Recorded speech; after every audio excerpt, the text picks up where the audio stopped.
हे पहा, इयत्ता 10वीचा आपलं तिसरं प्रकरण आहे अंकगणिती श्रेणी. त्या अंकगणिती श्रेणीमध्ये कुठल्या कुठल्या संकल्पना आहेत, कुठली सूत्र आहेत आणि कुठल्या कुठल्या प्रकारची गणितं विचारली जाऊ शकतात ते आपण पाहणार आहोत. ओके, सगळ्यात पहिली गोष्ट, आता ही एक अंकगणिती श्रेणी आहे की नाही. सगळ्यात पहिला प्रश्न इथे विचारला जाऊ शकतो की ही जी दिलेली क्रमिका आहे ती अंकगणिती श्रेणी आहे की नाही, असा प्रश्न इथे विचारला जाऊ शकतो. आता मग आहे की नाही जर विचारलं तर आपण काय करणार इथे. सगळ्यात पहिली गोष्ट, हे जे आहे इथे T1 हा T2 हा T3 आणि हा T4. ओके, तर ही अंकगणिती श्रेणी आहे की नाही हे ओळखण्यासाठी आपण करणार T2 वजा T1. T2 किती 8 आणि वजा T1 किती 3. 8तून 3 गेले 5. त्यानंतर T3 वजा T2 आणि नंतर T4 वजा T3 करायचं.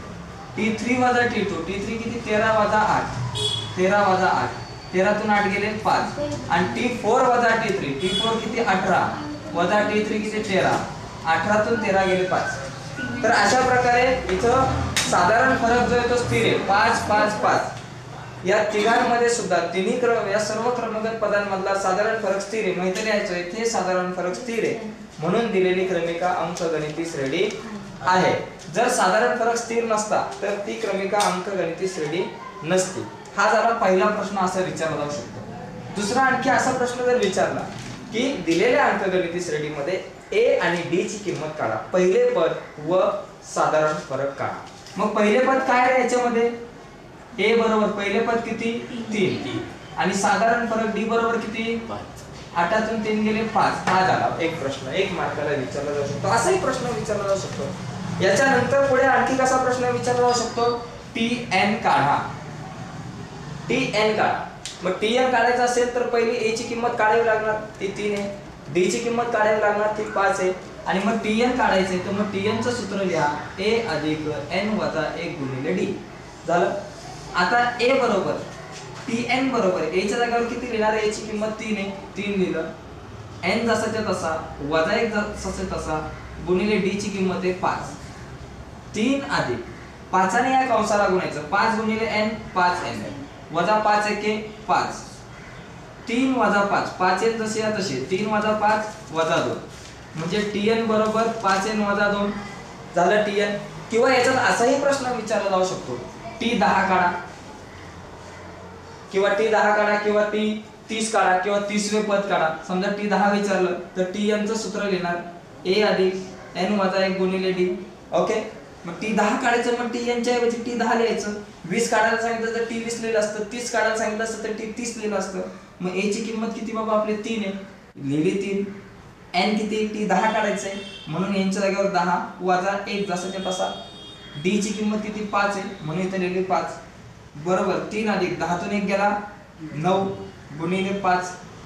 3 अधिक 9 5 45, 45 आणि 3 झाले 48. अशा प्रकारे आपण काय करू शकतो, T48 काढू शकतो. ओके, जर इथे विचारलं S10 काढा, सॉरी T10 काढू शकतो, S10 काढा. मग S10 काढण्यासाठी Sn चं सूत्र लिहिलं असतं, n चे 2 कंसात 2a अधिक n वजा 1 गुणिले d कंस पूर्ण. S10 काढायचंय मग Sn च्या ऐवजी S10 लिहिलं असतं. ओके, n ची किंमत 10 आहे मग यांच्या जागेवर 10 लिहा, भागिले 2 करा, कंस लिहिला.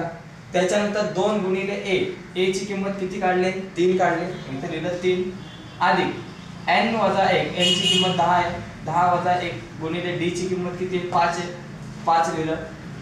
आता 2 पंचे 10 कंसात 2 त्रिक 6, 10तून 1 गेला 9 गुणिले हा 5 कंस पूर्ण. 5 जसे या तसे, 6 जसे या तसे, 9 5 45. ओके, 5 जसे या तसे गुणिले 45 आणि 6 किती झाले 51 बरोबर. 51 पंचे किती 255. अशा प्रकारे हा गुणाकार आपण काय करू शकतो S10 काढू शकतो. म्हणजे काही कसं Sn काढायला विचारलं असतं तर Sn चं सूत्र वापरलं असतं. म्हणजे या प्रकरणामध्ये ही दोन सूत्र खूप महत्त्वाची आहेत, Tn आणि Sn. कळालं तुम्हाला, समजलं. आता आणखी एक असा प्रश्न विचारला जाऊ शकतो की जर a बरोबर, बघा दुसऱ्या प्रकारचा प्रश्न असा, a बरोबर 5 आणि d बरोबर a बरोबर 6 आणि d बरोबर 4 आहे, तर याच्यावरून तुम्हाला काय काय प्रश्न विचारले जाऊ शकतात. तर ती अंकगणिती श्रेणी लिहा किंवा पहिली 4 पदे काढा इथं असा प्रश्न विचारला की पहिली 4 पदे काढा, असा विचारला जाऊ शकतो ना, पहिली 4 पदे काढा किंवा 5 पदे काढा. मग पहिली 4 पदे म्हणजे T1, T2, T3, T4. बरोबर. T1 किती? T1 काढायचं सूत्र T1 म्हणजे A, T2 म्हणजे T1 प्लस D, T3 म्हणजे T2 प्लस D, T4 म्हणजे T3 प्लस D. ओके. आता T1 म्हणजे A किती आहे? 6 आहे, मग इथं लिहिलं 6. T2 म्हणजे काय? T1 अधिक D. T1 किती आहे? 6 आले, अधिक D किती आहे? 4. 6 आणि 4 10. T3 म्हणजे T2 अधिक D. T2 किती आहे? 10 आले, अधिक D किती बाबा आपला? 6 आहे, सॉरी D किती आहे? 4. 10 आणि 4 14. परत T3 अधिक D. T3 किती काढला? 14, अधिक D किती आहे आपला? 4. 14 आणि 4 18. अशा प्रकारे पहिली 4 पदे काढायला विचारलं तर ही काढू शकतो. पहिली 5 पदे काढा तर पहिली 5 पदे काढू शकतो. मग किंवा ती अंकगणिती श्रेणी कुठली? मग ती अंकगणिती श्रेणी कुठली? आपल्याकडे ती अंकगणिती श्रेणी जी आहे, अंकगणिती श्रेणी कुठली आहे? तर 6, 10, 14, 18. प्रोसेस तीच आहे. पहिली 4-5 पदं काढायची आणि अंकगणिती श्रेणी लिहून टाकायचं. ओके.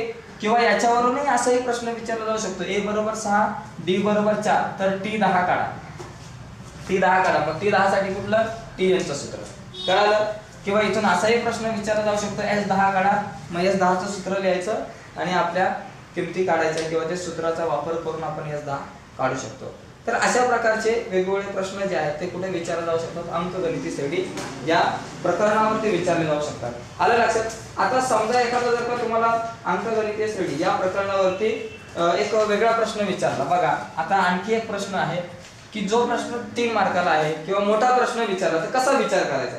एका अंकगणितीय श्रेणीचे 17वे पद. इथे एक प्रश्न दिला बघा, एका अंकगणितीय श्रेणीचे 17वे पद. नीट लक्ष द्या बरं का या गणितावरती. 17वे पद 10व्या पदापेक्षा 7 ने जास्त आहे. 10व्या पदापेक्षा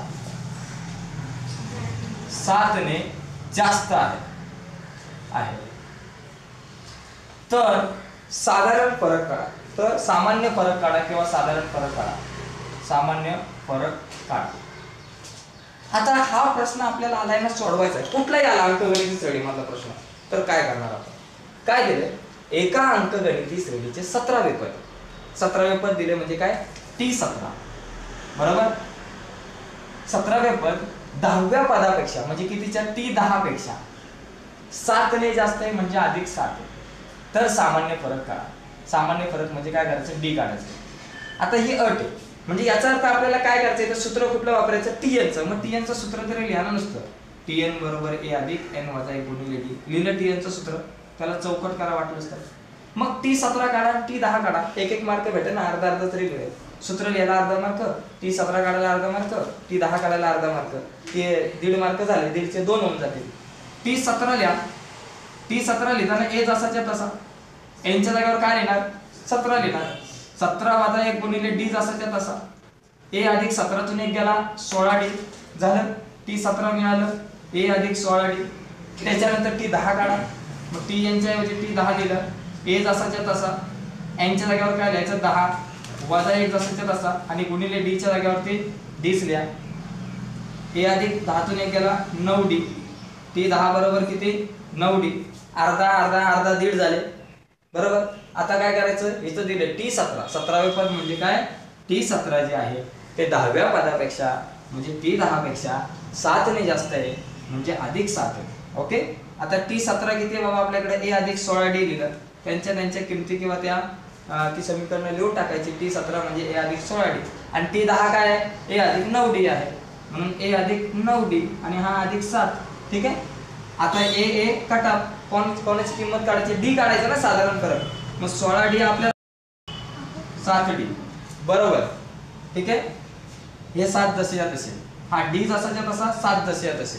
हे 7 गुणिले बरोबर चिन्हाच्या पलीकडे आले भागिले, म्हणून D बरोबर 7 एके 7. ओके. साधारण फरक आला 7.